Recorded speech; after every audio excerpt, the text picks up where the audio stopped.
So the summer sale is here, and with that comes games we've never came across before. We all look for those juicy sales at the best prices, the games on our wish list and new contenders for favourite games. So I got to scrolling through the sale when I came across this absolute gem. So I see it's a cheap price, which is right up my street, and then I see it as a whopping 39,090 reviews and a score of overwhelmingly positive, which are both amazing feats in themselves. Then I noticed it was only published 12 days ago. I watched the roguelite trailer and it intrigues me to dig a bit deeper.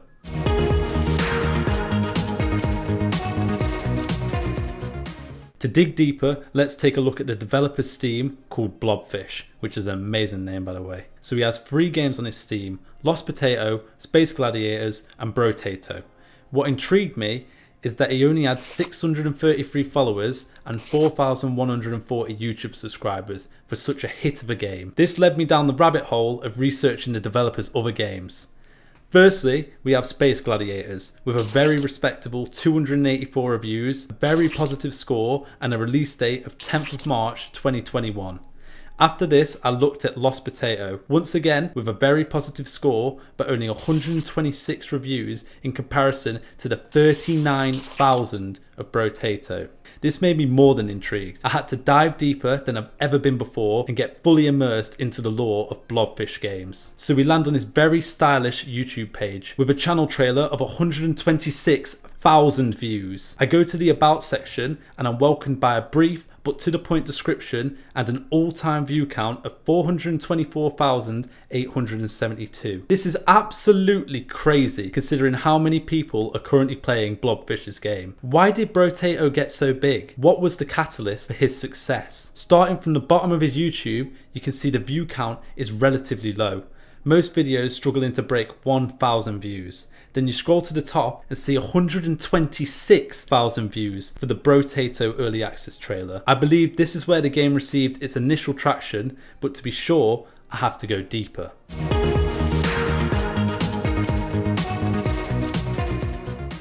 To start this dig into Blobfish's lore, I started where all great journalists start. Google. I opened up every tab relating to Blobfish and found the golden goose of a link. Searching through Tom's website, you can see what looks to be an old website with a few simple links but a seemingly updated page. Clicking into Brotato, he actually provides some useful pictures that I may use for my thumbnail. After this, I then looked at the Steam stats of Brotato compared to the other released games. The proof is in the pudding of Brotato's success, with a whopping 47,000 followers, a current online player base of 22,000 and a peak of 32,213. Comparing this to his recent highest peak of 68 with Space Gladiators, this is an astronomical boom in popularity. For a solo indie game dev, this must be such an insurmountable feeling, a feeling of pure ecstasy and relief. After checking the Steam stats, I went to Thomas's itch.io and found some useful resources for if you're wanting to start creating your own games. I then went to his Android page and, oh, wait, I guess this isn't him.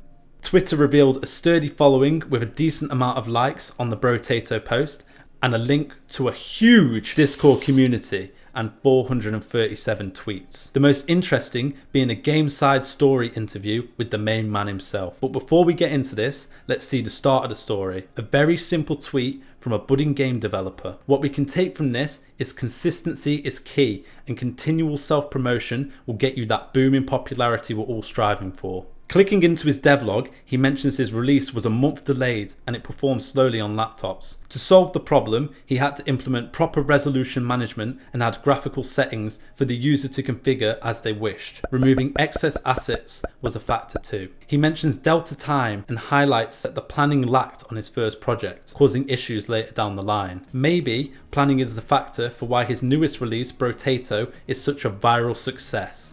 The time Thomas invests into his projects is the equivalent to a full-time job and more. True dedication to the craft, mentioning that some days he works from the moment he wakes up until the moment he goes to sleep. As a 3D artist myself, I can relate to this grind and it really puts into perspective the dedication it takes to release a smash game as an indie developer. Briefly after this, the tools used for his first game are mentioned if you want to follow in Thomas's footsteps. An often overlooked stage is the feedback stage, and from his devlog, Thomas has mentioned that he receives feedback throughout and afterwards to achieve the best product and improve for future games. From Thomas's Twitter page, I found an online article wrote by Gameside Story.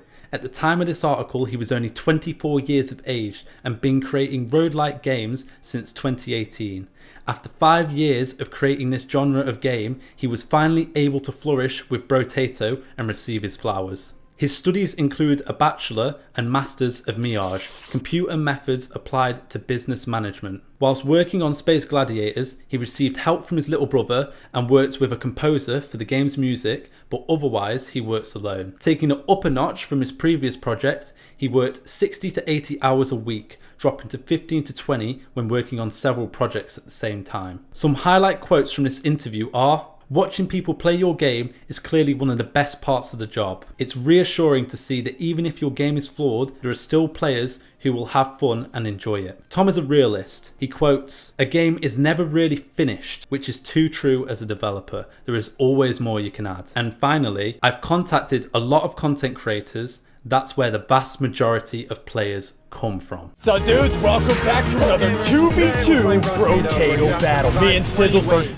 Typing Brotato into YouTube, you can see how many videos are recently posted by an array of content creators, one of which reaching 4.1 million views. Changing the filter to highest views, there are multiple content creators globally that are reaching millions of views, and there's loads that are reaching hundreds of thousands of views. This is the winning formula. The marketing Thomas has done by reaching out to these creators. Getting one large creator to create a video has brought a creator landslide to life, and because the game is actually good, the trickle-down effect has been into play to this day. I imagine the investment of paying the first creator, if he even had to pay them, has paid back tenfold in game sales. Not only this, but his business reputation has skyrocketed, his socials have boomed, and he has started to create a legacy and a brand for himself. His hand-drawn assets are a treat to see, and you can tell love is crafted into every piece. I can't wait to see and play his future releases.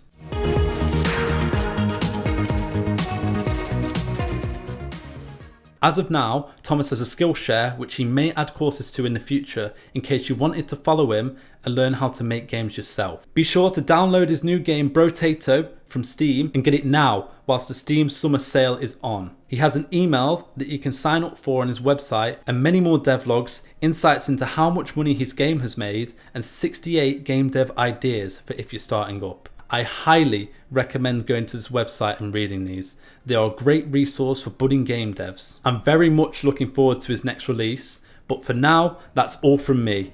This has been How to Game, and I hope you enjoyed the video. Make sure to subscribe for future releases and more deep dives into why and how new games rise to the top.